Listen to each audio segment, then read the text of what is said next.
በስከመጨረሻም ሉላ ከሳሚ ጋራ መገናኘት ጀመረች።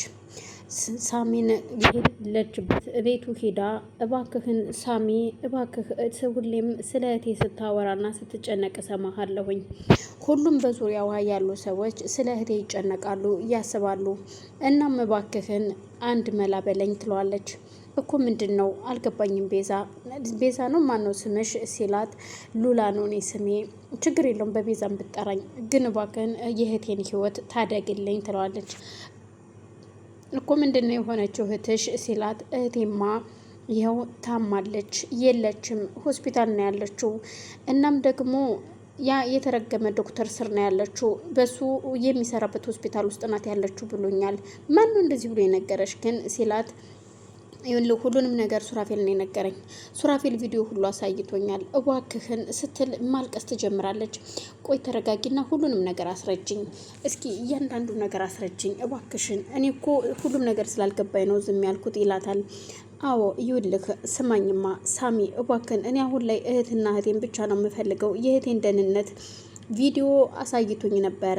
እናም ሱራፌል የሚለው ደግሞ ሙሉ ንብረት በእኔ ስም አዙሪልኝ፣ ምክንያቱም ሮቤል የሚለው ገንዘቧን እፈልጋለሁ ነው። ስለዚህ ሙሉ ንብረቱ በእኔ ስም ከሆነ እኔ ህጋዊ ባሏ ስለሆንኩኝ ወደ እኔ ስም ማዞር ትችላለሽ።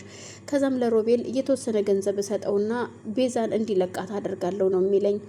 እና ምን ያላቅም እኔ አሁን ላይ ገንዘቧ አይደለም ንብረት አይደለም የሚያሳስበኝ የእህቴ ሁኔታ ነው ትለዋለች።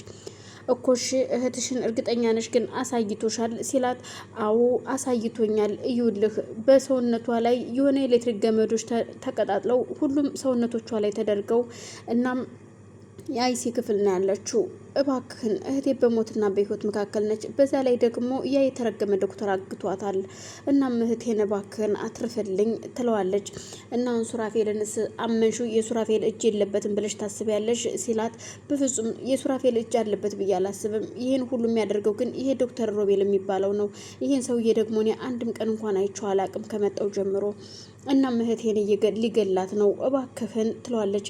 ምንም ችግር የለውም አንቺ ተረጋጊ፣ ስለሱ ለኔ ተይልኝ። በእርግጠኝነት እሱ ጋር እንደሆነች ካወቅሽ ምንም ችግር የለውም። እርግጠኛ ነሽ ግን ቪዲዮን አይተሻል ሲላት፣ አዎ ቪዲዮን አይቻለሁ፣ የሮቤል የሚሰራበት ሆስፒታል ውስጥ ነው ያለችው ስትለው፣ እሺ በቃ ችግር የለውም ይሄ ሁሉ ለኔ ተይው እያለ ከእሷ ጋር እያለቀሰች ስለነበር እሷን አቅፎ እያጽናና እያለ ኩቻ ትመጣለች። ስትመጣ እሷ ደግሞ በሩን ከፍታ ስትመጣ እሷን አቅፏት እያጽናና ስለነበር በጣም ትናደድና ወይኔ በቃ እኔ ሁልጊዜም የሆነ ፍቅሬ አለ ስል ሌላ ሰው ጋር ሲተሻሽ ነው ማየው ትልና ተመልሳ ሩጣ ወታ ትሄዳለች። እሱም በጣም ስሜታ የሆነና ኩቻ ቆያ እንዴ ጠብቂኝ እባክሽን ጠብቂኝ ተረጋጊ ሲላት፣ እሷም ትታው ወደ ውጭ ትወጣለች። ቆያ እንዴ ጠብቂኝ እዚሁ ቤዛ ሉሲን አናግሪያት ልምጣ ግዴለሽም ጠብቂኝማ ይላትና ወደ ውጭ ወጥቶ ሲሄድ ሉሲ ከበሩ ዘወር ብላ ነበር። ሉሲ ግን ቆይ ምን ሆነሽ ነው? እኔ እኮ ችግር ውስጥ ሁኜ ነው ባክሽን፣ እሷን እኮ እያጽናናሁኝ ነው።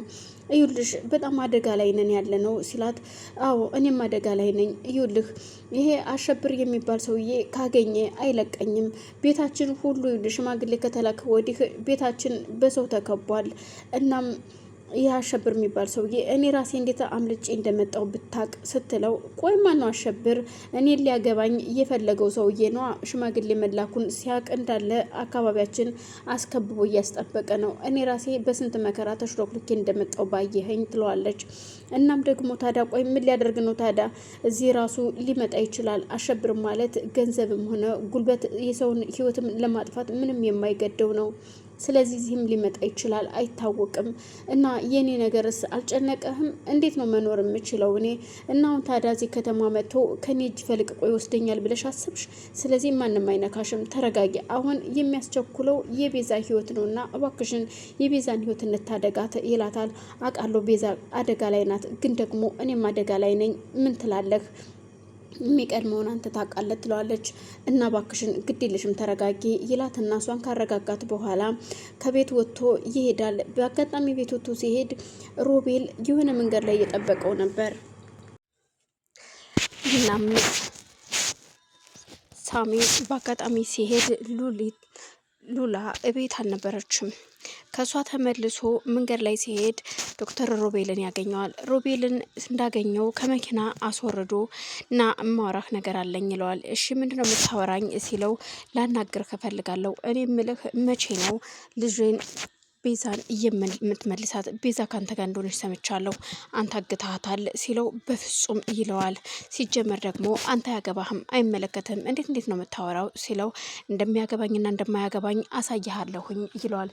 ደግሞ የምን ዱላ ነው ያዝከው ሲለው ስለ እኔ ዱላ መያዝ አለመያዝ አይመለከትም፣ ግን ነግርህን አሁን ቤዛን ታሳየኛለህ አታሳየኝም ሲለው በፍጹም እንዳታስበው፣ ቤዛን ማግኘት አትችልም፣ አንተን አይመለከትህም፣ ባሏ የማይጠይቀኝን አንተ ልጠይቀኝ አትችልም ይለዋል። በፍጹም እንደዛ ከሆነ እኔም ማሳያለኝ እና በያዘው ዱላ እንደ እግሩን ሲመታው ሮቤል ይወድቃል። በዛ መሀል ኩቻ ከኋላ ትመጣና ሳሚ እባክህን ተው ይሞትብሃል፣ ሰበብ ነው የሚሆንብህ ስትለው በፍጹም ቤዛን ካልፈታት እኔ ያለቀውም ይለዋል። በቃ እሺ አሁን ተረጋጋ እያለ በዛ መሀል ሉሊት የድሮ የልጇ አባት ማለትም አሁን ነፍሰ ጡር የሆነችለት ባሏ እየፈለጋት ነው። ያለችበትን ቤት ያሳያት ደግሞ ትጂ ነች። ትጂ ሀብታም ቤት እንደሆነ ቤት እንዳላት ፎቅ በፎቅ እንዳላት አሳይተዋለች በርቀት። እናም በአጋጣሚ እየጠበቃት ነበር መንገድ ላይ። ሉሊት ከቤት ስትወጣ ቁሞ እየጠበቃት ነው። እናም ስታየው በጣም ትደነግጥና ቆይ ምን ፈልገህ ነው የመጣኸው ስትለው አንቺን ፈልጌ ነው የመጣሁት። ምንድን ነው እሱ? ይቅርታ አድርጊልኝ እባክሽ ሉሊት ሲል ከመሬት ተንበርክኮ ሲለምናት በፍጹም እረፍዷል ይላታል። እሷም እረፍዷል፣ ከዚህ በኋላ አንተን ይቅርታ የምጠይቅበት እኔ ብዙ ችግር